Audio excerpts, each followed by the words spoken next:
Good evening and welcome to Banana Slug News. I'm Audrey Milo. And I'm Betsy Sachs. This week in news, fire safety is taken very seriously here among the vast greenery of UC Santa Cruz. With more on campus fire safety, here's Ryan. Benjamin F. Porter College, one of the hippest, most happening places on campus, or a fiery death trap waiting to engulf us all? BSN investigates. The story as I know it is one of the people on my hall was making toast and the bread burned, so he put it out in the hallway to get the smoke out of his room. And I heard the buzzing that I was like, maybe that's the fire alarm. So I kind of ignored it for a while and sat on my computer some more. There were several residents out in the hallway that were really concerned about what was going on, and they were very, very helpful in dealing with it. And it just the alarm wouldn't go off.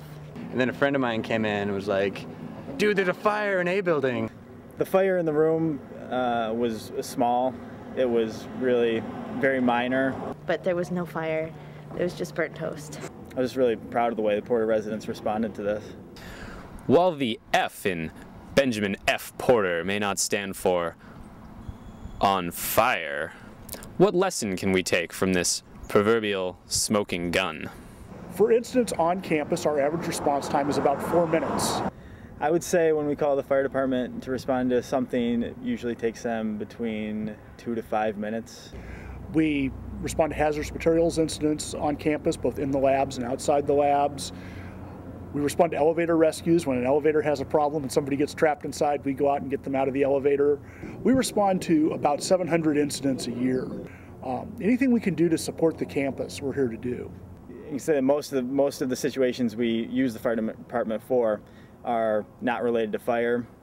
Most of the situations are either medical situations involving students, with an immediate medical need. Fire department's always the first people to respond to those, or they're related to programs that we ask the fire department to host. Strangely enough, my floor, about every week someone puts off the fire alarm. Yeah, but I've only seen the fire department once. Fire department, I never really see it. I don't think they'll be ready, the fire department. If I heard a fire alarm, I would definitely think that someone pulled a fire alarm. And this is because I've done it multiple times. I feel like the fire alarms go off even a lot of times where they really don't need to go off. Because it goes off like every week doesn't mean you have to disregard it.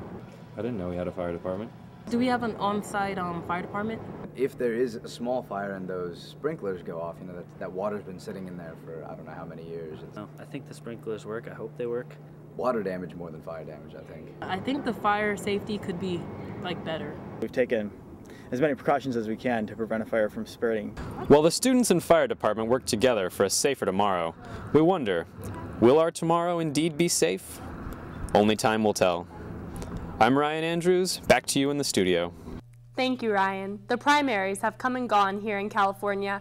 Let's see what students at UC Santa Cruz were doing on Super Tuesday. Hi, Marie Hacka here with Banana Slug News. We're here in Baytree Corey Plaza on Super Tuesday, February 5th. We're here interviewing student orgs who are out raising awareness about the primary election and the issues. Banana Slug News here with Candace Desbaye, the campus organizer for CalPERG. Can you tell me a little bit about what you're doing here today? Yeah, so my name's Candace. I'm out here with CalPERG's New Voters Project. Basically, CalPERG's New Voters Project is the state's largest nonpartisan youth voter mobilization effort. And we're out here today just reminding students to vote, making sure they know where their polling places are, and giving them these vote wristbands if they want them to, which are pretty sweet. Basically what we found is that young people are a lot more likely to vote if they've been reminded by their peers. So over the past few months, we've been working with SUA to register students to vote. We've together registered over 1,100 students, and then we've also been contacting them, reminding them. Last night we contacted about 500 students to remind them to vote today. So it's pretty exciting. Hopefully the story here in California will be that youth made the difference just like they did in Iowa and New Hampshire. Thank you, Candace. Haley, would you like to tell me what you guys are doing out here today? So today we're out here Encouraging students to vote. We have the list of all the students that are supposed to be voting on campus, and so we're going to be calling them, handing out nonpartisan voter guides, and just encouraging people that are walking through the quarry to go to one of the 6 polling places on campus to cast their votes. All right, thanks, Haley. Bianca Kryling, a volunteer with Students for Barack Obama. Bianca, would you like to tell me what you're doing out here today? Sure. Today we're just doing a lot of visibility, trying to make sure that people remember to vote. Right now we're making signs to go do visibility on Bay and Mission, which we also did this morning from 7 to 9 a.m. And why are you supporting Barack Obama? I support Barack Obama just because I think that he can, give this country a change in the right direction towards a better America for tomorrow. And it's not just about our generation, but, the generations that are going to come after us. And rather than just keeping politics the same way they are, but bringing about a change and something new, and that hasn't come along in a while. Nathan, would you like to tell me what you're doing out here today? Sure. Today we're out here in the Quarry Plaza raising awareness about the political candidates' stances on poverty. We have all the candidates here, ranging from Mike Gravel on the Democratic side all the way down to Ron Paul on the Republican side, even including a Green Party candidate member as well. So trying to just raise awareness for last-minute voters, and the more we can do, the better. Well, there you have it. We have a lot of students, a lot of organizations out here campaigning on primary election day. This reporter predicts Hillary's the winner. A stunning victory for John McCain.